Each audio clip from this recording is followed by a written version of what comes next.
Doctor ortho, अब दर्द भी घुटने टेकेगा। दिल्ली एनसीआर के कई इलाकों में भारी बारिश ने लोगों की मुश्किलें बढ़ा दी और राजधानी की सड़कें एक बार फिर से तालाब में तब्दील हो गई, जिससे ट्रैफिक जाम की समस्या तो पैदा हुई, साथ ही साथ कह सकते हैं कि फ्लाइट यानी कि ऑपरेशंस में भी काफी दिक्कतें आई।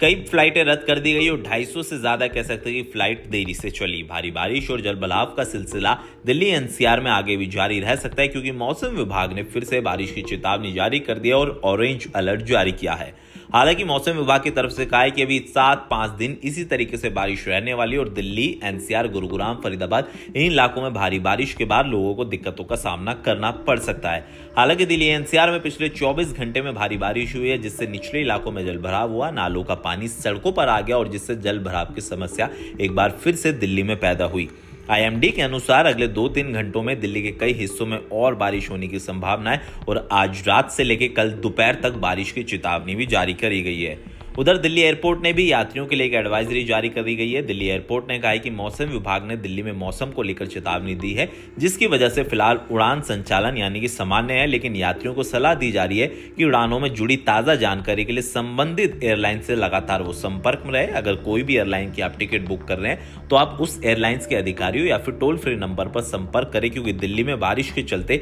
चाहे प्रगति मैदान हो, डिफेंस कॉलोनी हो, प्रीत विहार हो, इन तमाम इलाकों में पानी भर गया और पश्चिम विनोद नगर में हम कह सकते हैं कि मयूर विहार से लेकर पूरी सड़कें जलभराव से लबालब रही। हालांकि फिर से एक बार फिर प्रशासन पर भी सवाल उठा, दिल्ली सरकार पर भी सवाल उठा और आम आदमी पार्टी ने एक बार फिर से बीजेपी से सवाल किया कि बारिश में आखिरकार कब तक दिल्ली डूबती रहेगी। हालांकि सत्ता में आते हुए बीजेपी को 4 से 5 महीने का वक्त हो गया और बीजेपी ने कहा था कि इस मॉनसून में दिल्ली की सड़कों पर वो पानी नहीं भरने देंगे, लेकिन तस्वीर कुछ और है। सीएम रेखा गुप्ता ने दावा किया था कि सीवरेज ट्रीटमेंट प्लांट को दुरुस्त कर दिया गया और दिल्ली की सड़कों पर अब जलभराव नहीं होगा, लेकिन कह सकते हैं कि चाहे वो लाजपत नगर हो, गुरुग्राम का इलाका हो या फिर दिल्ली से सटे तमाम इलाके, करोल बाग हो, जहांगीरपुरी हो, उन इलाकों में जलभराव देखने को मिला, जिसके बाद एक बार फिर से दिल्ली के सीवरेज सिस्टम से लेकर एमसीडी पर भी सवाल उठ रहे हैं। क्या आखिरकार दिल्ली में बारिश का पानी क्यों जमा होता है और क्या आने वाले दिनों में तस्वीर बदलेगी या नहीं, ये सवाल सबके मन में है।